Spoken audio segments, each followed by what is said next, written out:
Good morning. Sorry. What? Whoever has wives, friends that won't leave us for YouTube. Avi's recording? Yeah. Yeah, it's recording. Yeah, do you see the numbers? 12, 13, 14. What are those numbers? That I don't see. What are those numbers? Okay. Let's just finish up the Mishnah that we almost finished yesterday. 2 lines from the bottom. Yes. We're holding the Flamed Heyom and the Bays, last 2 lines of the Mishnah. Vayisoid hoyom mahalach al pnei kol hatzafon v'al pnei kol ha'mayrov. The base of the Mizbeach, as you can see in this description over here, it went on the entire north and on the entire west.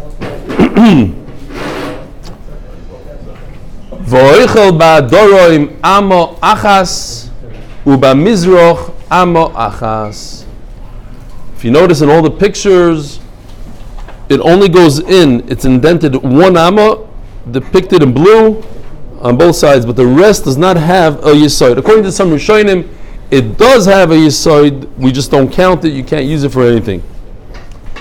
Now you see these 2 dots here in the blue? What are those red dots? For that we have to go to the next Mishnah. So again, just real quickly, the halacha is that the Mizbeach, the Mizbeach must be in the territory of Shevet Binyamin. And the issue is that this lighter color is Shevet Yehuda. So either they gave them, or it happens to be that this blue is in Binyamin, but Akopanim, they didn't want that any of the Mizbeach should be in the Shevet Yehuda at all. Therefore, it's just 1 amma on each side. Why is that? Kachazeh. Says the Mishnah Daf Lamed Vav Dalef. What? Why does it have to be in Shevet Binyamin? Yeah, why That's a not? pasuk. Yeah, that's a pasuk. Ubekeren. Judah, I was looking for you the entire last days because you asked the question, who brings up the Ivarim onto the Mizbeach, and it was the Mefurusha. It was the following Mishnah. It's actually Machlokes if every Kohen continues up the ramp, or one Kohen, but somebody brings it up. Says the Mishnah, but that was many dapim ago. Says the Mishnah, Daf Lamed Vav Medalef. Ubekerem ha'rov is the roim so yishnei nekavim kimin shnei chatomim dakim, like nostrils. Here, so I drew it myself. The drains. Oh, what time? 7:45. Tomorrow we're going to make a tremendous siyum on the entire Seder of Kachim at Oh no, tomorrow? Noam Fix's house, sponsored by Avi Kamiansky, Chaim Kornbluth, and Noam Fix. And there's going to be also a live video presentation. There's going to be a program describing the Masechtas Middos, the Beis HaMikdash, and it's going to be a beautiful program. There's going to be meat, cholent, schnitzel, Time? even dips and rolls. 7:45 at Noam Fix's house. If you don't know where Noam Fix lives, he lives behind my house. If you don't know where I live, then don't even show up. No. I live on Achal Noam too, and there's a driveway right by my building. You go down the driveway, you make a left turn, there's houses over there, that's where Noam lives. It's also Nachal Noam, by the way. What? A presentation of Harabais. What time is it? 7:45. Maybe. All right. Zokt the Mishnah. So as you see over here, in the southwest corner, close by, actually on the Amma part, there's 1 hole, and on the western part there's another hole. I try to do it as best as I can. Each hole was on another side. This hole was on the south, this hole was on the west, but they were like this, close to each other. 2 small holes, like 2 nostrils, the Mishnah says. The bloods, either the leftover bloods that were from the chatos apnimi, or the bloods from the chatos achitzoin, they dripped down and they went into that hole. There was actually like a certain, like a cutout in the yesod of the mizbeach, like a drain, and the blood flowed towards those holes. And what happened from those holes? Umisarvim ba'ama. and they would mix into the Amma. The Amma was a channel that went through the Beis Hamikdash. I have a riddle. How wide was the Amma? It was an Amma. How deep was the Amma? An Amma. Okay, the reason why it's called an Amma, who's asking questions now? Amma by an Amma by an Amma. It was an Amma by an Amma. And how come Kohanim didn't fall into it? It was smack, it ran right through the Azara, because it had a grate on top. It was like what we have, like drains like we have today. The Yotzin, so it went from these two holes into the Amma, and from the Amma, we know that the blood from the Amma goes out and goes into Nachal Kidron, and we had a whole thing maybe like 2-3 weeks ago, maybe 6 months ago, I don't even remember when it was, but that the blood is not, there's no Me'ila in blood, but Rabbanan put a Me'ila on it, but then they sold it to the farmers, so the Me'ila went off of it. Mishnah Gimel. Lamata Beritzba, Boisei Akeren, right there by the floor, right here, so somewhere over here in this area, right next to this blue and red, there's another Amal Amma. Remember, there was a place that they hid the keys in the Beis HaMoiked, that was also Am and Amma, so the same kind of device. It was a 1x1 piece of marble that had a handle on top. They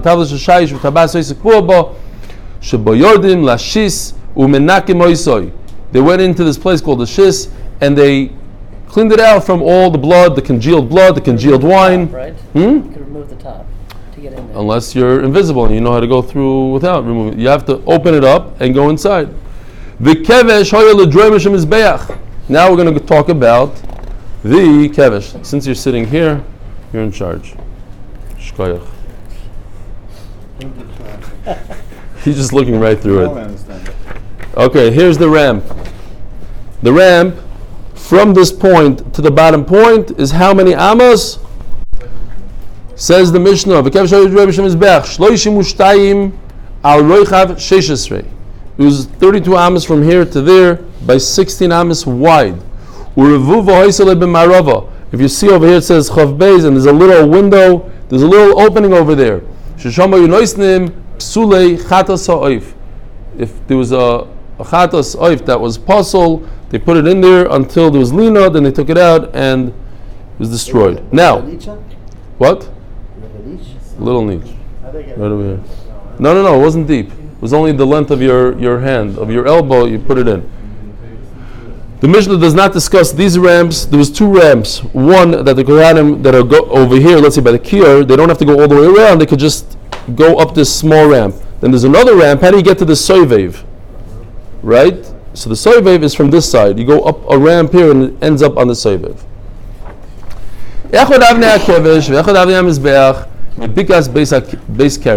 I was learning this Mishnah, I was thinking about what we learned the other day, that in Beis HaMoiked there was one of the chambers is where they hid all the stones of the Mizbeach.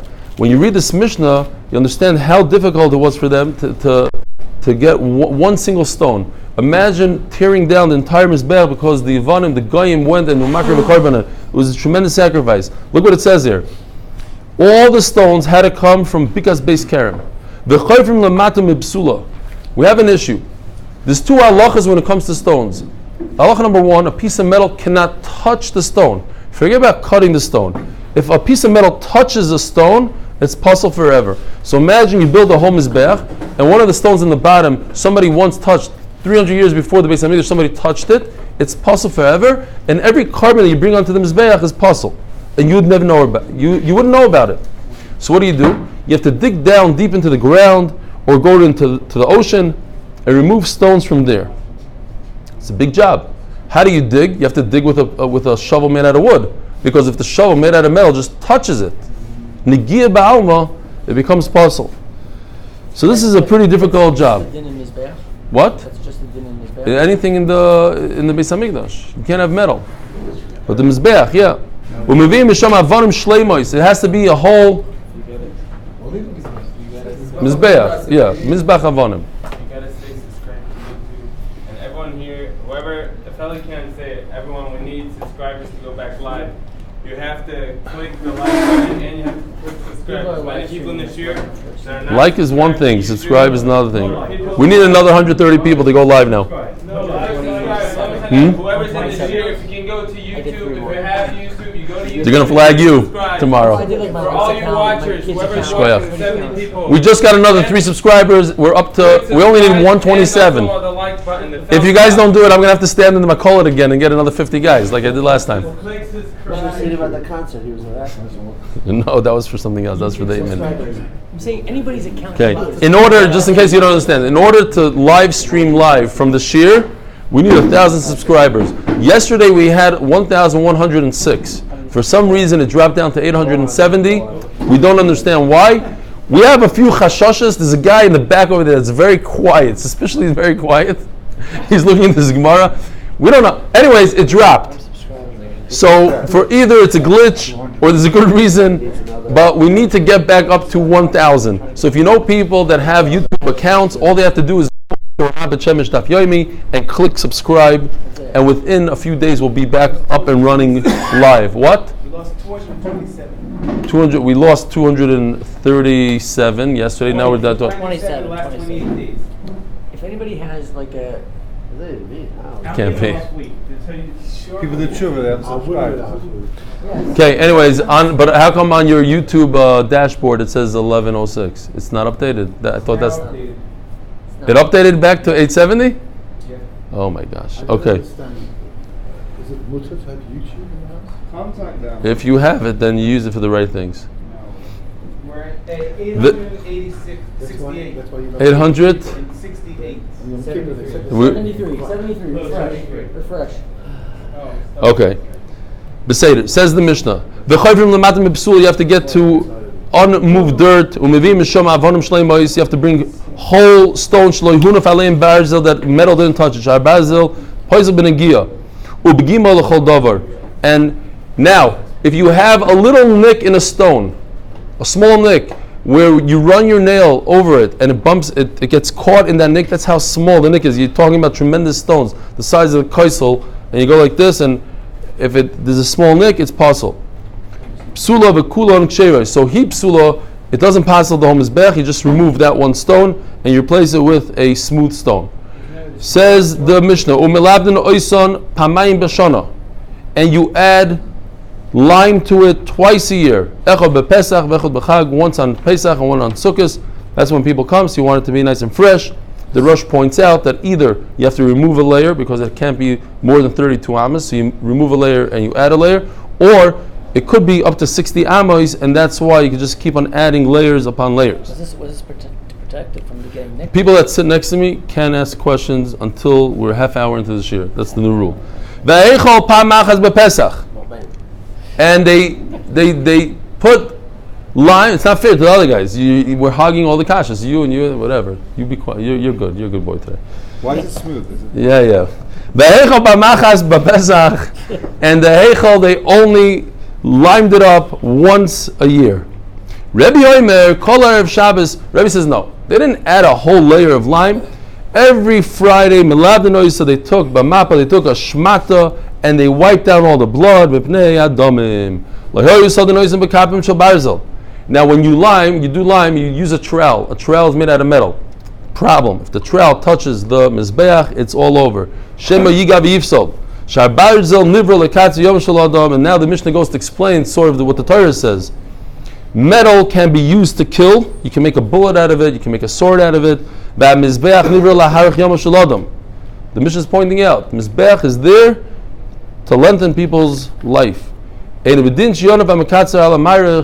it doesn't make any sense that you're going to use metal to help out the mizbeach. It's unbelievable. That's the only way to do it. You can't. Oh, you could use a wooden knife, but the Torah says it by mizbeach, so that's it. End of story. Plastic. As we discussed, by the way, we learned a lot of these halachas in Talmud.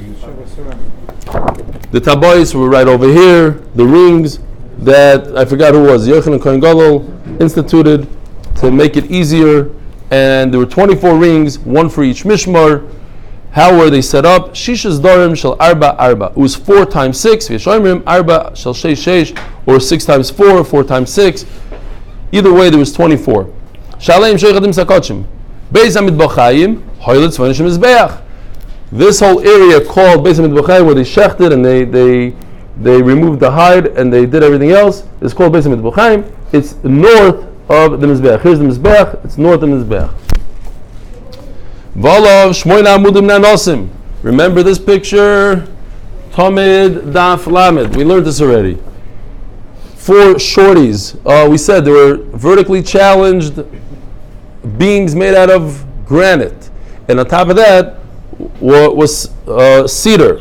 And in the cedar, they had these long hooks that were 3 tvachim long, 2 tvachim of a screw. They would screw it in, and there were 3 hooks. The bottom one was for a sheep. The top one was for to skin the cow all the way on the top, and the middle one was for rams. Why couldn't they do a whole thing of cedar from top to bottom? Because you cannot put wood on the floor of the Beis HaMikdash, and you can't screw in a hook into marble. So you had this combination of marble and wood. And there was cedar on top of it, and there were hooks. And each one had 3 hooks. And then they used those tables, here are the tables, in order to, the butcher tables, in order to finish the job. Mishnah Vav. Hakiyar. Not such a great picture of the kiyar, but more of the muchni, the device that they devised in order to lower the kiyar below ground so it should touch water at night. Here's the kiyar. Here's the crane. Now, the muchni was this way. It was a little bit past the mizbeach going this way. Says the Mishnah why? Akiyar ben olam and mizbeach umashloch klape doroim. It was a little bit past the mizbeach, bein olam and the mizbeach. Now, it should have been, it's supposed to be, there's a steer in the Psukim, we had a whole sugi about it. In order to fix the stira, the contradiction in the Psukim, so they moved it. It wasn't literally Bein HaUlam LeMizbeach. Ulam LeMizbeach, this is the Mizbeach, this is the Ulam, that's before the Heichal. The Ulam was 100 amas tall. That's 200 feet high, extremely high. Between the Ulam and the Mizbeach, this area, it's a special area. The kiyar, as you can see in this picture, was moved a little bit south, where the circle is, right over here. Bein ha'ulam le'vel Mizbeach, esrim u'shtayim amma. Between the ulam and the Mizbeach, there's 22 amas. What was in that 22 amas? U'shtayim, shtei mesrim mali so yusham. There were 12 steps. How do you make 12 steps into 22 amas? Says the Mishnah, Rum malo chatzi amma v'shilcha amma. By the way, in modern Hebrew, they use these words. Last night, the guy that's doing the stairs for the new Beis Medrash sent me a message, and he used these exact words. The room and the shalach, room shalach, and the landing in Hebrew is called the podest. That is not in the Mishnah. Akopanim, here's how it goes. It says like this. It's very simple. Each step was a half amma high. We don't care about the height now, we care about the length. We have to get from here to here and make it 22 amos. How do you make it 22 amos? Each step was 1 amma long.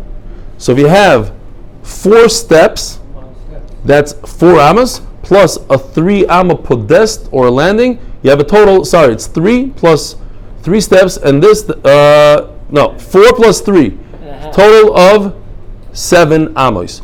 You repeat that again, it's another 7, that's 14. You repeat that again, but you add another amma at the end, and now you have a total of 22. The last landing was not 4 amas, but it was 5 amas. Why did it have to start from the very beginning of the... I don't know why. Couldn't it just start further? It could have, but the whole thing was made out of steps. Why exactly was that way, I don't know. Says the Mishnah inside, Rum malo chatzi amo. The height was a half amo. V'shilcha amo, and it was one the tread in English is that's how you guys the tread that you step on, the part of the step you tread on was 1 amo wide. Amo v'roived shalosh. V'roived is the podest, is the landing. It was 3. So you have a total of. So ama means 4. V'roived shalosh, that's 7. Ama v'roived shalosh. Again, you repeat the same thing. Another 7. V'elyoino amo v'roived arba. So now you have a 4 landing plus 4 steps. That's 8. 8 plus 14. Because you have 7 plus 7 plus 8 is 22. Rabbi Yehuda is the one that says that the landing on top is 5. So he's not saying that there's 23 amas. Nobody argues that it's only 22 amas. He's just saying that somewhere along the line, one of these landings was less than 3 amos, make it 2 amos, and therefore you get a total of 22 amos according to Rabbi Yehuda as well. Mishnah Zayin. Pischoy shel ulam govoy arboim amo v'rochboy esrim amo. So you have, let's see if we can find a picture somewhere. The ulam. Yeah, you're close. You can't. It's already 30 minutes. Yeah, go, hit me up. Okay, so again. This rectangle thing that's 100 amas tall had opening from the yellow dot to the yellow dot. Yesterday's Mishnah we had all openings in the Beis HaMikdash were 20 amas wide by 10 amas high. Besides the opening to the ulam, all openings had doors besides the opening to the ulam, which had a paroiches.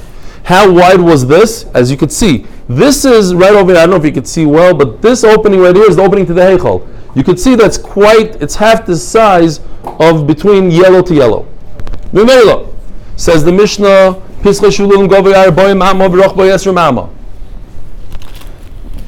it was 40 amas high, right? It makes sense. If the whole structure is 100 amas tall, so you need a serious door. If you had a small door, it wouldn't look very good.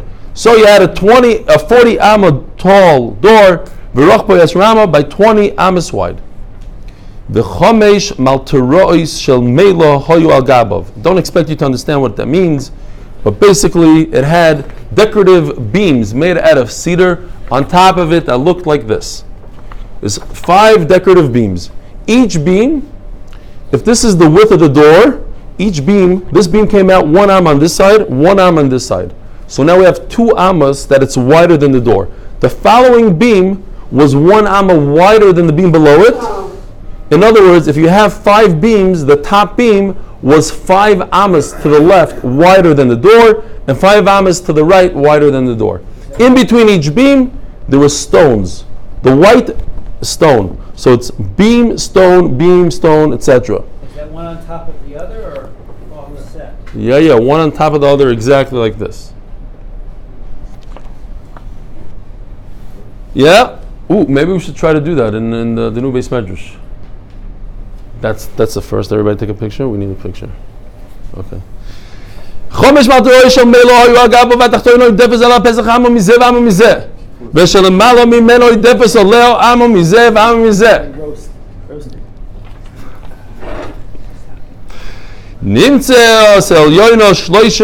the door is 20 amos wide, so then the top beam, which is 5 amos hanging over to the right and hanging over to the left, 5 amos, so it's a total of 30 amos. And there were stones, decorative stones between each beam. Mishnah Ches. Not to support. No, this is decorative. Now we're talking about supporting uklunsoy shel even, or you have to say shel erez. We have a problem. This ulam is 100 amas tall, and it has no braces, nothing. It doesn't have any X's and wood that goes from side to side. So how do you make sure the structure doesn't crumble? So it had beams that went from the heichal that were 40 amas high. The heichal was 40 amas. That's where it got its strength from. It tied in at 40 amas.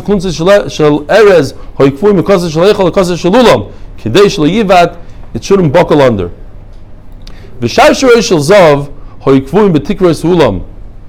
There were, let's see what he says here. Hey, betikras ulam.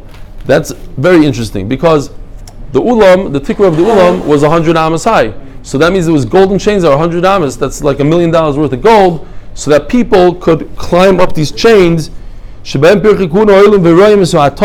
crowns, either literal crowns that they put up there. They were retired crowns they put there by the windows, or it's referring to the windows themselves. The Koyanim had to check the windows to see that no moisture or whatever the thing was. Fine.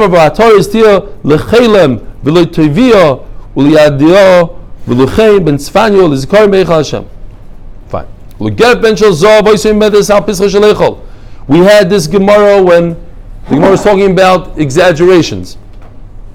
It says over here, Umudlo agabi klonsois. There was wooden poles, and you had vines that were made out of gold. Kol mishu misnadev aleo igayger eshkol. So whoever came to Beis Hamikdash and wanted to beautify it would give either a grape or a whole cluster of grapes made out of gold. Maybe v'toylebon, you hang it on this. If you have an art scroll, there's a nice picture. You want to show me your picture? No, I'm sorry, not the art scroll. Mesifta. Mesifta has a nice, colorful picture. They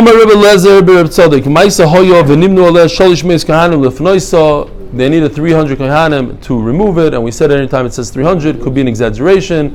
And the Gemara says this is one of the exaggerations that's in Masechtas Tamid. Hadron alo chamizbeach.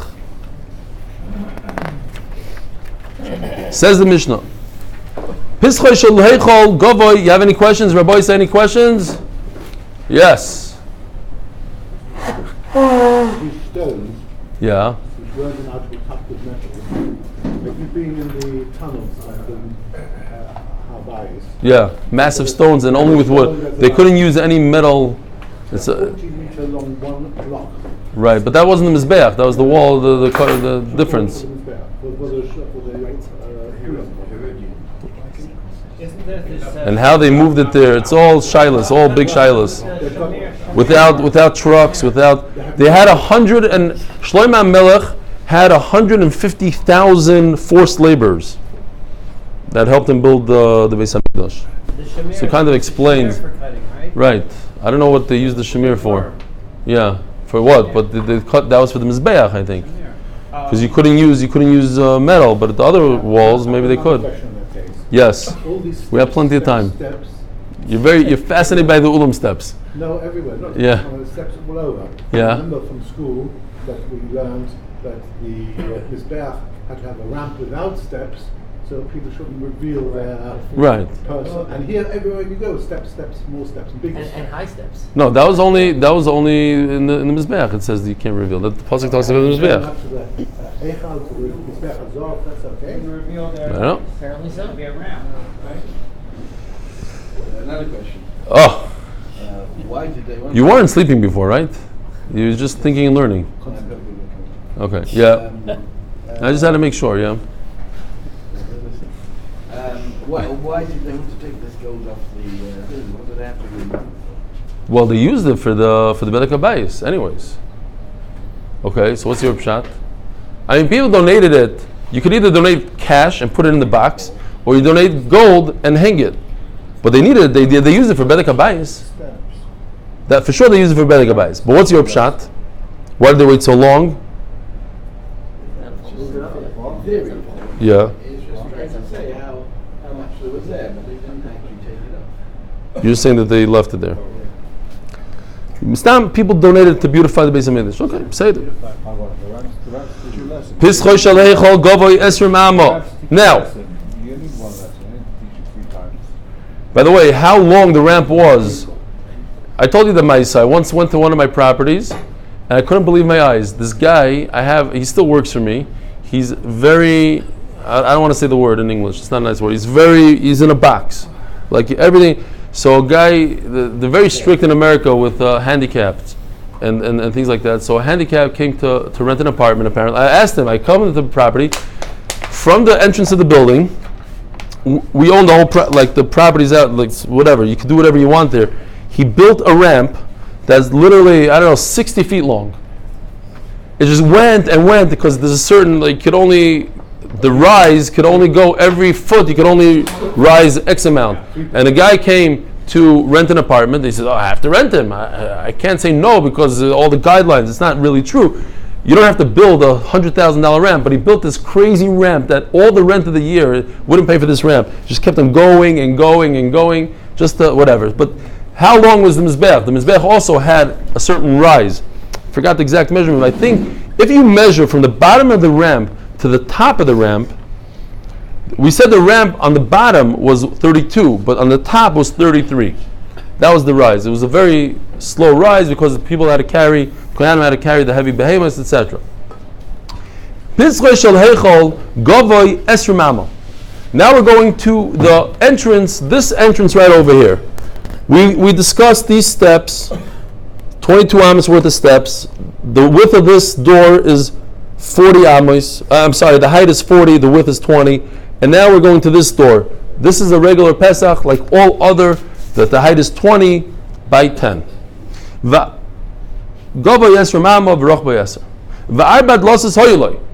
had 4 doors. I'm going to show you a picture in a second. There's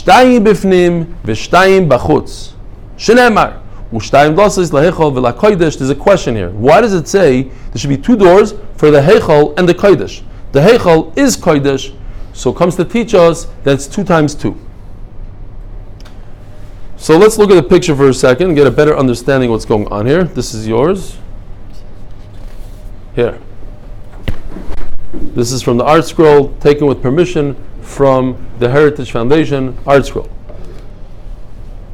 When the doors are closed, you have a 10 amma gap. So you need 2 doors that are 5 amas each. And there are 2 sets of them, one on top, one on the bottom. If you look at these red arrows, the area of the red arrow behind the door, behind where the door is closed, were the only place that didn't have a gold covering.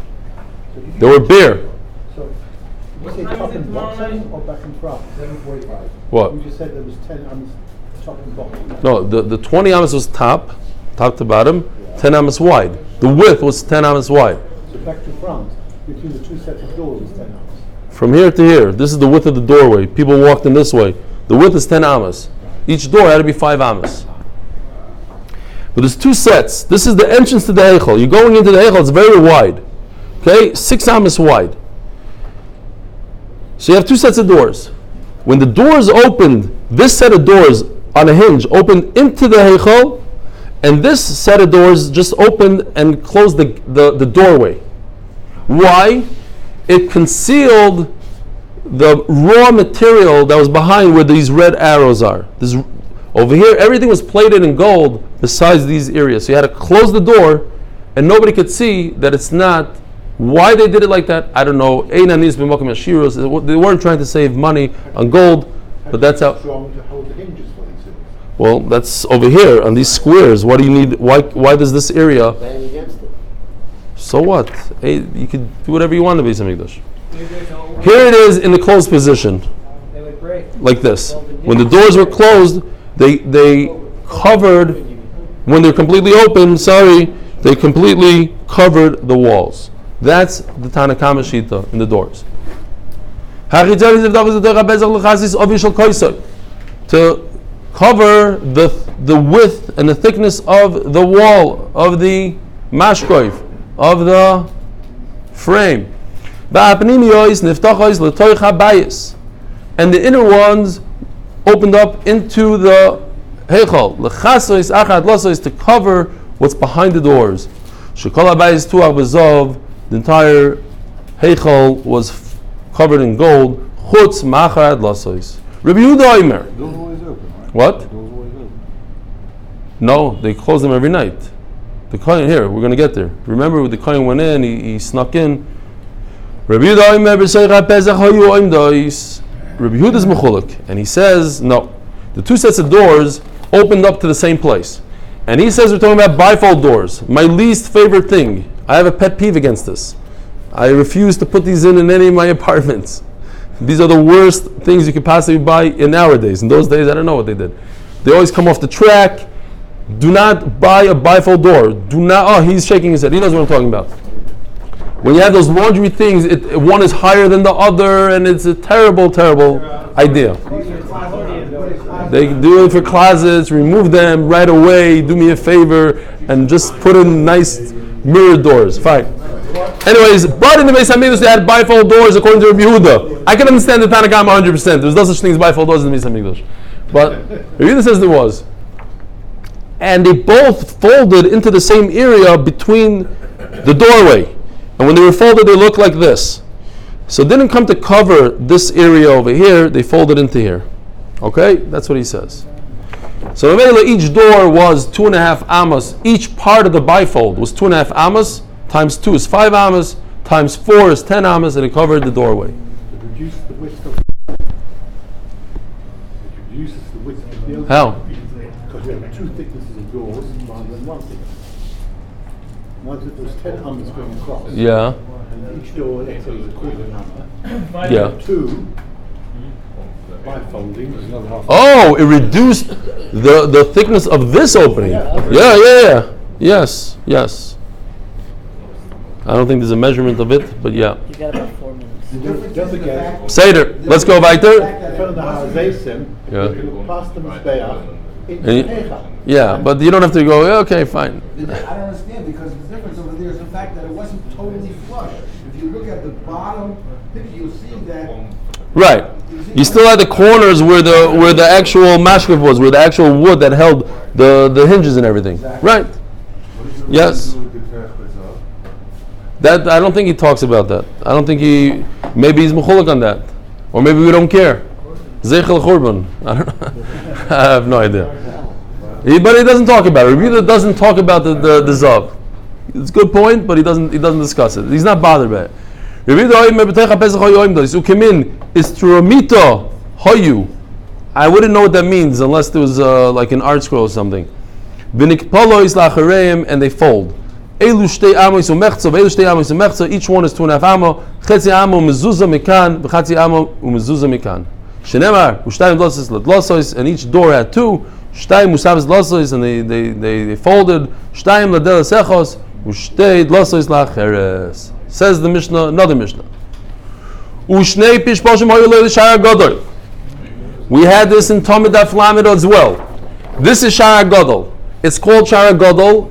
It's only 20 amas high, and the Heichel is 40 amas high. Why is this called Shara Gadol? Because it's in the Heichel. It's Gadol because it has Kedusha, not because it's actually large. And Shnei Pishpashim, with a Shin, these 2 doors. Now, as we learned in Talmud, the Kohen goes in through this door to open up this larger door. These doors were closed that night. Exactly what he did. It says like this. There's one small door in the north and one in the south. One of the only questions somebody asked online in the last month or 2 was a guy, I don't know who it is, but he has his name. He says, I don't understand why HaKadosh Baruch Hu needs a door to go in and out of. That's what he wrote.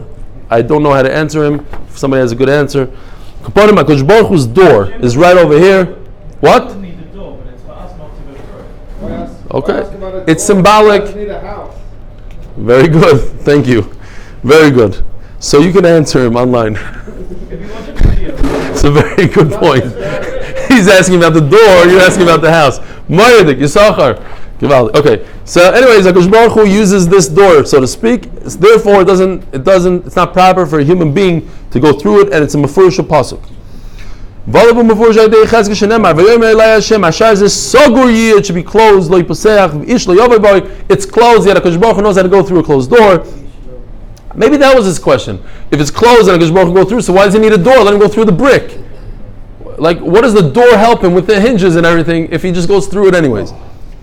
Ki Hashem alei Yisrael bavoi v'hoya sagor, it says mefurish, it should be closed forever. Not as a mafteach. Upotach es hapishpash. Remember where the key was? He had the key underground, underneath a piece of marble. It was on a chain. He slept on it. He put his head on it. He removes the key. First case of an underfloor safe. Yes, I don't know the first, but And when we learned this, Chaim said it's not a good idea to hide your money in a drain like my uncle, because that's where they check anyways. Okay, so here we have also from Talmud Daf Lamed. We just had, I don't know, what is that, 2 weeks ago? Less. He goes into this small door, makes a right turn, goes through the Toim. You see these guys over here, these are Toim. He goes through the Toh, he comes out. Where does he end up in? The Heichal.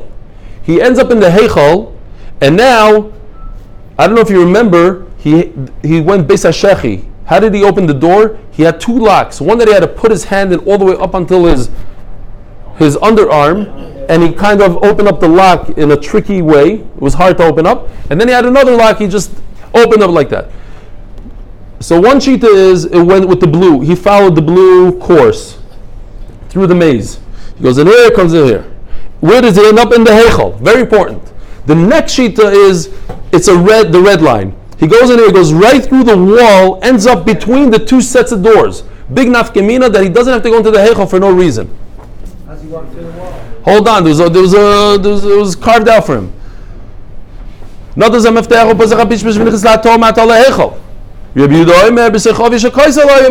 in the wall. He's between the 2 doorways. And then he opened it up. Now, just as a note, this has to do with the machloikis that we said before. According to Rabbi Yehuda, that says that the doors were folded inwards and they were both inside the Heichal, inside the doorway, so there's no need for him to come into the Heichal, whereas the Tanna Kama says that they open it up to cover the mess over there, or whatever, the ungold, so he had to be in the Heichal anyways to push the door into. It's very hard. I guess you would have to put your hand in anyways. So you might as well stand in the Heichal. So one machlokes has to do with the other. Have a wonderful day. Please subscribe. Please get your friends. And tomorrow, don't forget.